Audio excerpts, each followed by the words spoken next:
Calvin Reed, Bradford Bruns, and Marty Jenkins on 101 ESPN.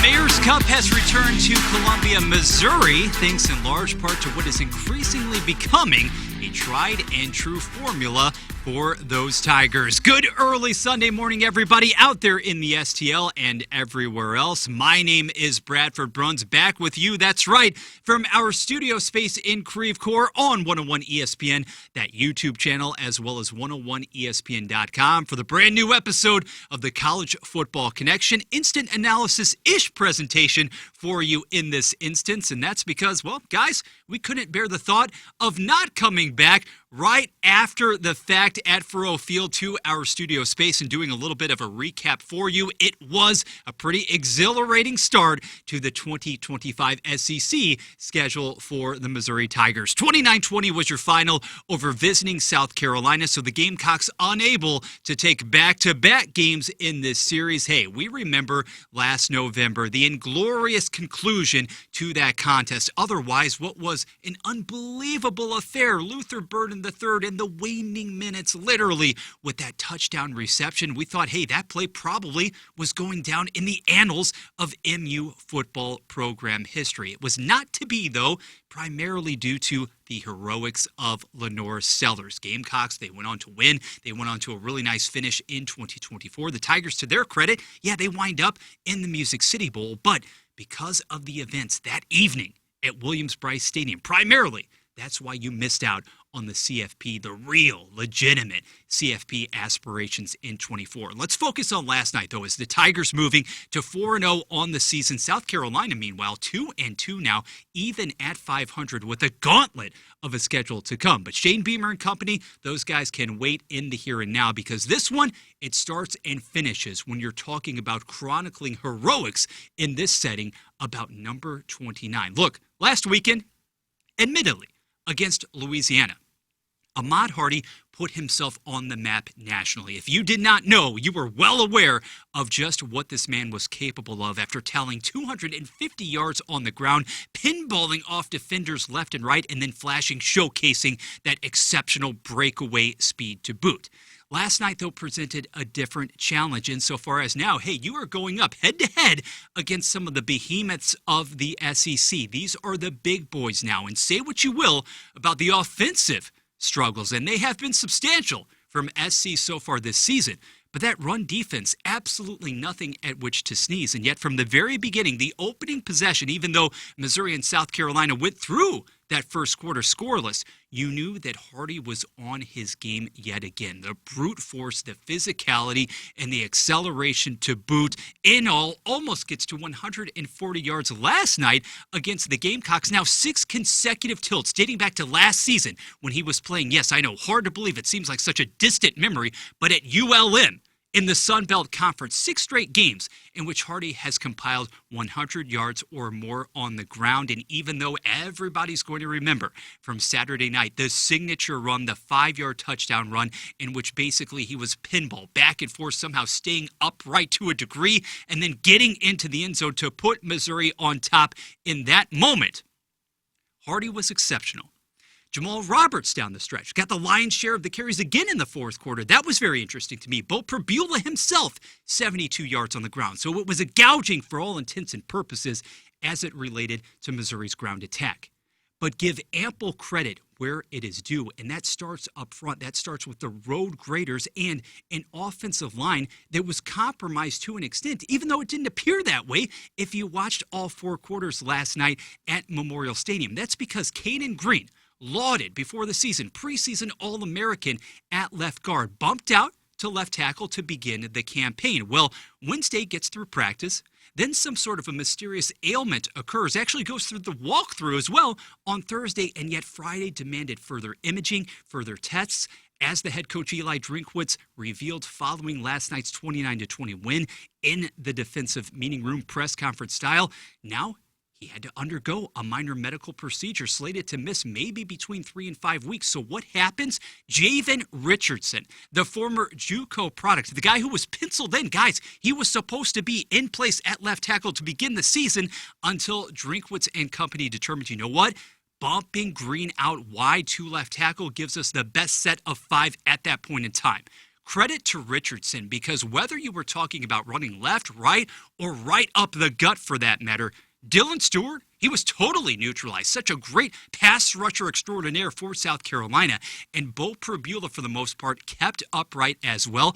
This offensive line has done nothing but able to gain more and more traction as this season has progressed. Extremely impressive. And the response collectively from that group, especially on the heels of the Kansas game, in which it essentially was called out to an extent by Drinkwitz. Incredibly impressive and boding very, very well for this program as it not only heads into a homecoming clash next Saturday against UMass, but then how large does that October 11th tilt loom against Alabama? We'll see what transpires between now and then, but Javen Richardson, he wasn't an underrated star last night. No, he was out front and center as one of the guys you absolutely had to celebrate following that 9-point win for Missouri. We talked a bit about Roberts as well, because in the fourth quarter, in a game that did go back and forth, hey, if you really think about the way in which this game started, guys, with both teams kind of trading blows and easing into the festivities to some extent, Josh Manning actually had the first touchdown in this game several minutes into the second quarter. And was that a dart or what delivered by Prabula? You had to settle, though. The offense was stagnant once actually approaching that red zone territory. You had to settle for a couple of chip shot field goals to even make it 14-12 entering intermission. And then the hearty show on the ground in the third quarter. The defense also rising to the occasion. I'm not going to act as if Sellers didn't still execute a couple of splash plays, because he did, because he still threw for 302 yards. But as far as the integrity, the continuity with respect to the linebacking core and being able to him and Sellers with respect to the ground game, he came into this contest, guys, and if you monitor their injury report throughout the week, from questionable to probable, but having suffered that concussion against Vandy just a few days ago, you wondered, is he going to be able to do as much with his feet? Well, you totally removed the running element from all of the other guys in the backfield from South Carolina from snap number 1. Faison had 6 carries. This team collectively had -9 rushing yards. That's a week after MU holds Louisiana to 4 in that department. Incredible stuff.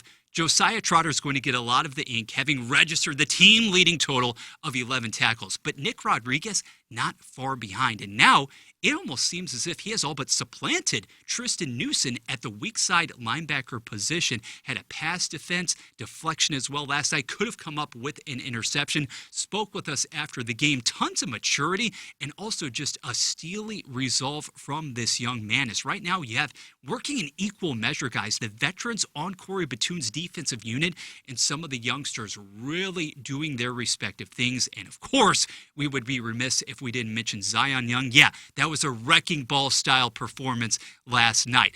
All the way around, though, from the defense. When you think about down the stretch in the fourth quarter, Roberts obviously plunging into the end zone with a couple of minutes to go there before the midway point of the fourth quarter, but the defense had to hold. Okay, you had to force those consecutive 3 and outs. And then Sellers, when he did have a little more time in which to operate, even in the rare instances when he had a cleanish pocket, unable to step up and deliver the football at the most critical junctures. That's going to have to be something for somebody, guys, who yesterday, you may have seen the poll. It came out on ESPN.com, now regarded as the number 1 QB in his class moving forward, heading into potentially next April's draft, ahead of Garrett Nussmeier of LSU as it relates to expectations, promise at the next level.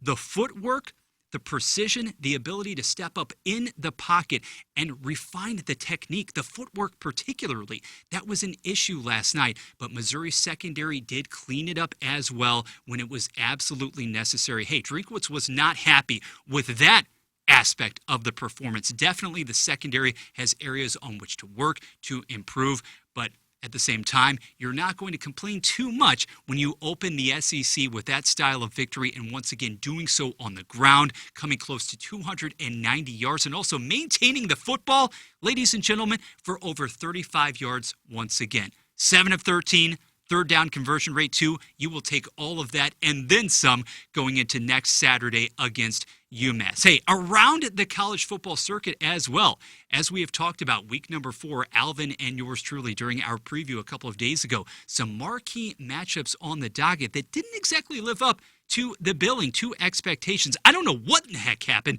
last night to Illinois in Bloomington, but we'll get into that a couple of days from now. We'll talk about whether there's been a shakeup with respect to the top 5. So much into which to delve, as always, on 101 ESPN, the YouTube channel, and 101ESPN.com. But for now, my name is Bradford Bruns. Thank you so much for tuning in. We greatly appreciate it in each and every instance. Enjoy the football Sunday from the professional side of things. And if you also want a healthy serving of pucks, well, the Blues are back preseason style too. Last night, going up against Dallas, 2-1 affair. Justin Carbonneau already getting on the board. We'll see what today brings. 4 p.m. on 101 ESPN is the puck drop between the Note and the Blue Jackets. We'll shut it down for now, but expect to see us again very soon. Take care, STL.